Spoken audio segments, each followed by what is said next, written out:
Comencemos esta primera parte. ¿Qué vamos a entender por archivo y qué vamos a entender por currículum?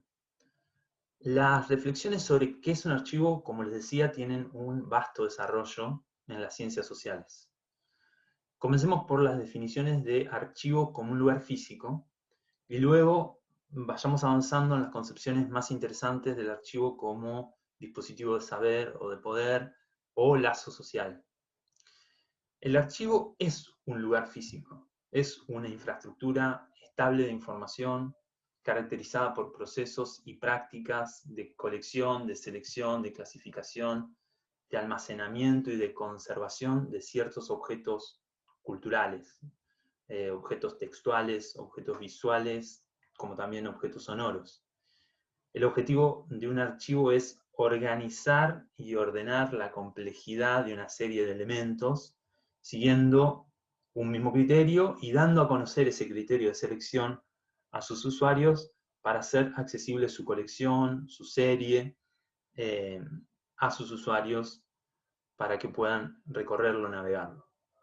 Por lo tanto, un archivo puede eh, albergar desde objetos textuales como libros, revistas, folletines, como objetos visuales, como ilustraciones, fotografías, hasta objetos sonoros, por ejemplo, grabaciones de música, pero también objetos híbridos como mapas, carteles, etc.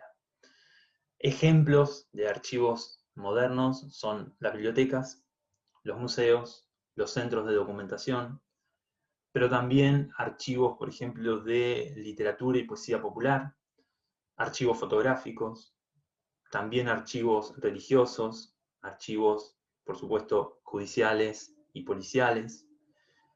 Históricamente, los archivos han sido desarrollados como infraestructuras de conocimiento que condensan, coleccionan, seleccionan y resguardan una serie, una selección, un patrimonio, ¿no?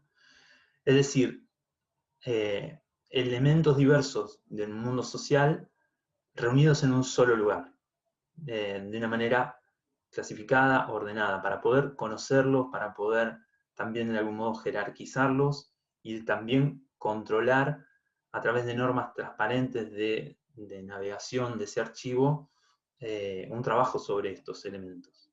Por eso es que algunos autores señalan que los archivos funcionan como el microcosmos de un macrocosmos más general, de un universo social más amplio, y en esa cualidad reside su poder, en la posibilidad de ordenar esa diversidad social, cultural, desde un solo lugar. Definir los registros de cultura que merecen ser jerarquizados, que merecen ser guardados, que merecen ser conservados, con el objetivo también de, como decía recién, producir un patrimonio, producir un legado, que es definir qué es lo que vale la pena transmitir para las futuras generaciones de una sociedad dada, de un momento social dado en particular. Y acá es donde comenzamos a ver las distintas funciones del archivo moderno que nos conducen a estas definiciones, como les decía antes, más complejas que las ciencias sociales trabajó, del archivo como un dispositivo de conocimiento y por lo tanto también como un dispositivo de poder, de saber. Y de alguna manera también como un dispositivo que organiza las relaciones en torno al conocimiento, las relaciones pedagógicas, las relaciones en esta idea de un lazo social, ¿no? El archivo como lazo social y como dispositivo de saber y de poder fue pensado, conceptualizado, trabajado desde la filosofía y las ciencias sociales por autores clásicos como Derrida o como Foucault, y que vamos a ir viendo a lo largo de los módulos algunas referencias a los trabajos de Foucault y de Derrida para pensar el archivo y el archivo trabajando como dispositivo. Entonces, ahí lo que ellos marcan es que el archivo está atravesado por decisiones de orden administrativas, de orden clasificatorio, y que esas decisiones son fuertemente políticas, también estéticas, ¿no? Que resguardamos en un momento dado, jerarquizamos y transmitimos a las futuras generaciones. Entonces, antes que un repositorio físico, entienden al archivo como dispositivo que construye modos de relacionarse con los objetos socioculturales, los objetos textuales, audiovisuales, sonoros, que veníamos mencionando antes, de modo que también proporcionan determinadas formas de relacionarse con esos conocimientos, con esas historias, con esas lecturas y con las interpretaciones que podemos producir de los objetos que nos brinda el archivo. Y por lo tanto, también de algún modo es un dispositivo que produce, invita a producir ciertas determinadas lecturas de esos saberes. Y este punto es importante para señalar que entonces el archivo siempre tiene una función implícita de el imperativo de transmitir aquello que decide seleccionar, jerarquizar y guardar como una política de transmisión. O sea, el archivo siempre implica necesariamente también una política de transmitir aquello que se archiva.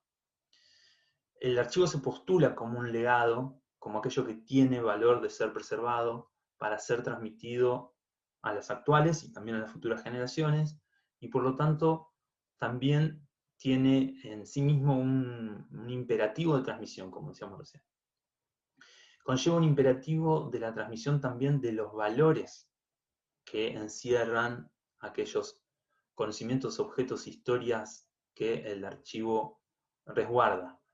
Entonces, también ahí el archivo lo sacraliza, le da un aura de importancia, de jerarquización, como patrimonio cultural de un pueblo, como el patrimonio histórico de una sociedad, y por lo tanto también, de alguna manera, les da un aura, ¿no?, de importancia.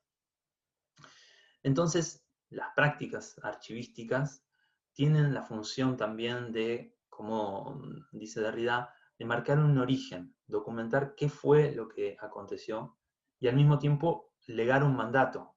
Este archivo vale la pena ser conocido, este es el patrimonio histórico, esta es la cultura de un pueblo, esta es la cultura popular de un pueblo, etc. Sí, la función de clasificar, ordenar y jerarquizar que tiene el archivo sobre los relatos, los discursos, las historias comunes de un pueblo, también tiene la función de marcar aquello que no debe ser resguardado y aquello que puede ser olvidado. Entonces, el archivo tiene esta doble función sobre la memoria colectiva. Un mandato de transmisión, aquello que se debe recordar, y también aquello que se debe olvidar, ¿no? Entonces, por eso también es que reforzamos esta idea del archivo como un dispositivo de poder. Ahora, esto abre una pregunta muy importante sobre la cual vamos a volver a lo largo de todo el módulo, que es, ¿quién define el archivo? ¿Qué autoridad define qué es lo que se recopila? ¿Bajo qué criterios se construye ese patrimonio, ese archivo, esa memoria colectiva? Aquello que vamos a preservar y que vamos a reconocer y que vamos a transmitir como un legado. ¿Qué autoridad cultural establece el archivo? ¿Quién define qué es lo que vale o no de la historia de un pueblo, de una nación, etcétera? Por eso, los debates sobre las políticas de archivo y las políticas de transmisión cultural del archivo tienen una historia muy ligada a la relación con el nacimiento de los estados nacionales. El objetivo de conformar por parte de los estados nacionales la regulación de los procesos culturales, de fundar una autoridad cultural que defina qué es lo común de un pueblo, una narrativa común sobre su historia, sobre sus héroes comunes, el panteón de héroes nacionales, por ejemplo, sobre sus atributos, ¿no?, la idea del ser nacional como aquello que lo caracteriza, lo distingue. Tuvo en las instituciones dedicadas a archivar saberes, como los ejemplos que pusimos antes, las bibliotecas, los museos, también las escuelas como un actor clave, la función de construir esa narrativa, ¿no? Entonces, la función de los archivos modernos nace con la necesidad de los estados modernos de narrarse a sí mismos, de conformar un patrimonio, un legado común y de transmitirlo. A ver, déjenme mostrarle acá algunos ejemplos. La Biblioteca Nacional, creada en Argentina, nuestra Biblioteca Nacional, creada por Mariano Moreno ya desde 1810, que, como dice en su página, atesora y resguarda a través de las modernas técnicas bibliotecológicas los materiales que se han forjado en las distintas ideas y épocas de un país, ¿no? Cumpliendo esta función que decíamos recién. El Archivo General de la Nación, fundado en 1821, que primero nació como el Archivo de la Provincia de Buenos Aires y luego se extendió como el Archivo Nacional. El Museo de Ciencias Naturales de La Plata, para poner un caso que es muy interesante, en 1888. El Museo Nacional de Bellas Artes, inaugurado en 1896, es decir, con la constitución del Estado Nacional moderno, también florecen la constitución de los archivos modernos. Y por lo tanto, esta función del archivo como dispositivo de poder, como dispositivo de organización de los lazos sociales y de las relaciones de conocimiento, tiene a lo largo de la historia una concreción en las bibliotecas, los museos, los centros de documentación, los ejemplos que veníamos diciendo antes, y también va a tener en la escuela y de alguna manera, como vamos a ver ahora a continuación, en el currículum, un modo de operar la selección cultural y la transmisión cultural y las políticas de transmisión. Por lo tanto, es importante que de estas definiciones del archivo en sentido estricto, como en sentido amplio, la idea de dispositivo, retengamos también la pregunta sobre quién recopila en un momento, bajo qué criterios lo hace en ese archivo, porque nos va a permitir, como decía antes, volver a lo largo de las clases para hacerle la pregunta a cómo se está conformando ahora el archivo frente a la cultura digital.